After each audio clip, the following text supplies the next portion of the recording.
Okay, building a sim racing PC setup in 2026 is not easy. It's choppy water. So I come here to CES Las Vegas, MSI, here with Jorge. Have I got it right? Jorge, I haven't got it right. Okay, Close, we failed at the close. first hurdle. Yeah. But you really want to show me this monitor. We're going to look at GPUs. I know you've got some gaming laptops. You've got portables. MSI are doing everything. Yes. And I'm going to try and explain it to you in terms of sim racing. So here, it's an OLED ultra-wide monitor, but there's some funky stuff going on. So why could this be relevant for sim racers? Sure. So first off, it has a new generation panel for quantum dot OLED. So overall, the vibrancy and color Sam, have a look. is amazing. It has a lot of new technology that makes it have deeper black. So when you're racing, you have a lot better of immersion from that. However, what I think you might find interesting is that it has a lot of different AI technology built in. To the monitor itself, it doesn't need a computer necessarily to run. So, for example, what you see here is a light bar, right? So it's not your typical light bar. It actually works with the monitor in a mode called AI Gauge. So an AI Gauge, depending on your game, let's say a racing game, you can use this as a way to, see the RPM. I'm thinking rev bar, like it goes up, rev, exactly, ABS, rev, TC. yeah, exactly. So, you're hitting red or what have you. So it would correspond to that mechanism. In a shooting game, for example, it might be ammo, or in an RPG game, it might be, your health bar where you're getting hit. So how much do I need to do to configure that, and how much does it detect? All you have to do is toggle it on. Okay. Yeah, so it depends also on game support. So as it matures, there will be more and more games added. So it just has to be trained into. So the sims have to support it, or it just will try and work on everything? It usually works with everything, but it kind of like anything AI, it has to be trained for that game. Okay. So that's something that would be more like of an update to the software of the system once it's available. Yeah. So that may vary from game to game. However, that is definitely a potential use for it. In that sense. So we've got a rev bar, maybe in a monitor. I think that's probably a world first, right? It is. That's big for sim racers. Now I think a thing that a lot of people are looking at is this GPU. Yep. 5090. Definitely. We should just caveat and say this is going to be expensive, right? So it's not. That is an understatement. Yes. So not for everyone. Yeah. But it shows what's possible. Some people are going to not want to compromise on anything. This is kind of, some people think, a star of the show. So what's going on here? 5090, there's a screen on it. So this is probably the most powerful graphics card available right now when it comes to overclocking. So this is a new entry into our long-standing Lightning series. So with these series, we really want to push power and performance to the limit. Yeah. So one cool feature about this one that you don't see every day with a graphics card is that it actually has an 8-inch panel here. That lets you customize it in almost whichever way you'd like. However, usually the main purpose is to check on different readouts that correspond to overclocking. Your voltage and all that kind of stuff. Exactly. All that. What I find amazing is that it has the pins. Two of these 16-pin connectors. If you know anything about these, they do take in a lot of power. Yeah. Each of these can take down into the card around 500 watts. So in total, you could be pulling 1,000 watts from your power supply. So don't put on the kettle while you're gaming. Definitely not. Definitely not. Something I don't understand is because you're going to slot it in the PCIe here. Yes. So the screen, you're going to kind of look down on the screen? Right. So I'm glad you mentioned that because obviously you have a screen. Yeah. You don't want it like this. You definitely want to have it in a vertical mount. So what we're doing is within the packaging, we're including a universal vertical mount that's themed for it. In that case, if your case doesn't already support it, then you can use that. It comes with the highest level of riser cable also, so that gives you the best throughput for it and best performance. It really has some awesome cooling. If you like, we have a blown up version of it where you can see the internals. Let's show it to you. And this is for basically, if you just want the most frames possible in sim racing. Exactly. This is the best. You said it's the best in the world, basically, right now. Yeah. So as far as pushing what you would conventionally see with this RTX 5090 series, this just takes it to a whole new level. Yeah. The reason really mainly is because the cooling for it is so robust. So generally speaking, this is like the internals of a graphics card, right? Typically you don't see this many MOSFETs, this many VRAM, this many connections here. So it's has a lot of weight to take in power. Typically you have a cold plate on it, right? Normally it's maybe just around this area. Yep. We've done a full covering one. Massive. So yeah, this one's massive, just covers the entire thing. So every component's getting a lot of cooling. One thing to note, generally speaking with those, you're only getting about a 1 ounce layer of copper. So with this one, we're tripling it with up to 3 ounces. Okay. So that just really increases the thermal efficiency of dissipating the heat. Okay, so this is absolutely insane. Yes. Something I want to check out is more, we'll go laptops and portables maybe. We can do that. Oh, yeah, yeah. So on the portables, people did a bit of racing on the go, Yeah. right? On the train, on the plane. Exactly. We have our slot for MSI, you that, got a yeah. claw, so.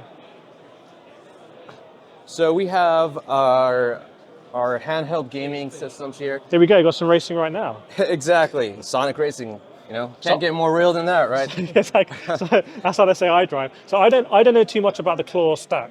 Sure. Where do you start? Where does it go? What are the different versions? Right, so we have a few different models beginning with the Claw 7. I'm not sure if we have it listed here because it's been outstanding. These are some of the newer ones. Got it, yeah. With the Claw 8, with 8-inch panels, OLED screens, Holophix sticks. So generally, these come in 2 varieties now with Ultra processors from Intel. I believe updating over to the new Panther Lake. So you get a lot of good... Which is unusual, right? Because a lot of these normally have an AMD chip. Yeah, and I'm glad you mentioned that. Actually, the one we're looking at is one with an AMD chip. Oh, really? So we just began releasing these also in that variant. Oh, okay. So you got both. So we got blue both. and red So covers. whatever you like, right? Yeah. So with these, you get amazing battery life. Yeah. Even running at at its full potential. So you might not know this because this is brand new and everything. It's Sure. a new question, but if you want to go sim racing, got a sim racing setup. Potentially, you can run the sim on this USB hub into your equipment, have a monitor or something, and this can be kind of like you plug it in, you race, and then you take it, you unplug a few things, maybe even 1 or 2. That's very possible. It does have multiple Thunderbolt ports. Yeah. So that can definitely output video for that. Okay. purpose. Something I really don't know too much about is laptops. I'm guessing you've got gaming laptops on this side. Sure, and if you don't want to spare any expense, we can show you some pretty hefty ones. Let's see it. We're sim racing here, so. Let's start over on this side. Depending on your rig, you're able to go with something like this. These are, I believe, in our Stealth series. You get 16-inch and 18-inch. Yeah. These are a little bit more low-key, more for a portable, I'd say, experience if you have, external monitors as well. Yeah. That you can use. So it's not very thick. It does have a lot of performance. If you want to push it even further, we have our Titan lineup. Right now, it's kind of getting looked at. So they're kind of like more power stationy, like. Right. So that's giving you a very robust cooling. Yeah. So if you have like I wouldn't suggest necessarily traveling with that one so much because it's pretty hefty. And the power brick's probably big. Has a lot of power though. So Yeah. you're getting RTX 5090 GPU Yeah. for laptops and top level Intel processing as well. So you can sim race on that. Yeah, No problem. tons of memory, tons of RAM. So Anything you recommend is like a good performance per dollar kind of thing. I'm glad you asked. So yeah, over here you're looking right at it. This is our Crosshair, 16 Max check. So this is definitely a new one.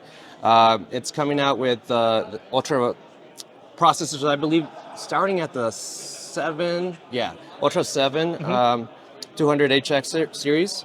I like the screen. Is it 1610 or 16:9? 1610, I believe. Yeah, so it's a little bit taller, right? It's a little bit, yeah. So yeah, with this, you still get a ton of performance. RTX 5070.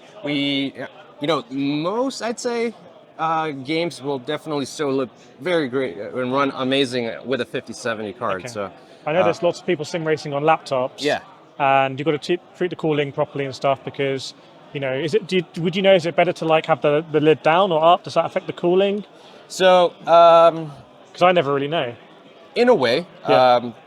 and probably very marginally. Okay. But there are some gaps that you might see here, and that can help with exhausting air a little bit.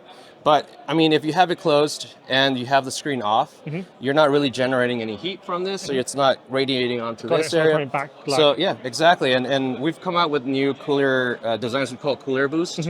So it adds even additional fans inside of the chassis that help circulate air throughout every component.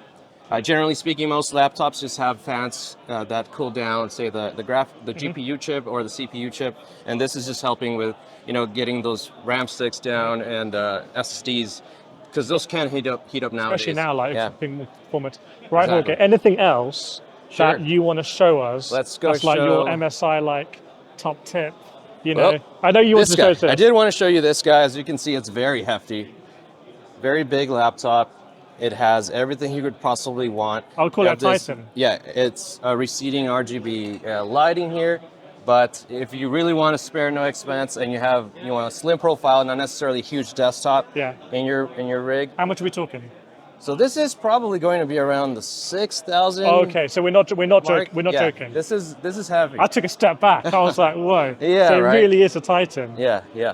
Wow. But you could see maybe at like sim racing esports events, Mm. they want to have something mobile. This is going to give you the performance of a traditional Definitely.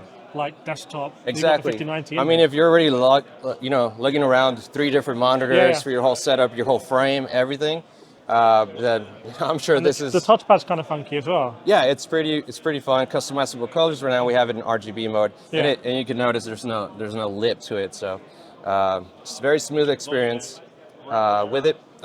The keys here are mechanical. You don't see that every day with these cherry. exactly with from SteelSeries. In the backside, it's locked down, so I can't really show you. But we have additional ports here, a lot of exhaust Oh, wow. as well. And if we can bring it up, you can see the design back here as well. Looks So a bit like I see there's people at MSI walking around with like Mercedes F1, Yeah. some kind of partnership there. Yeah, I was reading, like definitely. some Formula One level. yeah, like, a lot of aesthetics. these are taken to design, from the car world. That's what Okay. we like to model them after. So Yeah.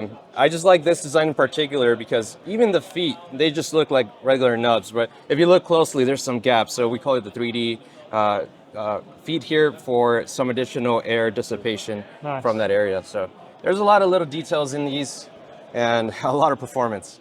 Well, Jorge, it's been amazing. Like so many products across so many different verticals. I know it's getting more expensive people to make sim racing PCs, but we saw something a little bit more budget, or you can make some more compromises, maybe even go portable. Yeah. So yeah, fingers crossed 2026, if you want to build that sim racing PC, you can do it.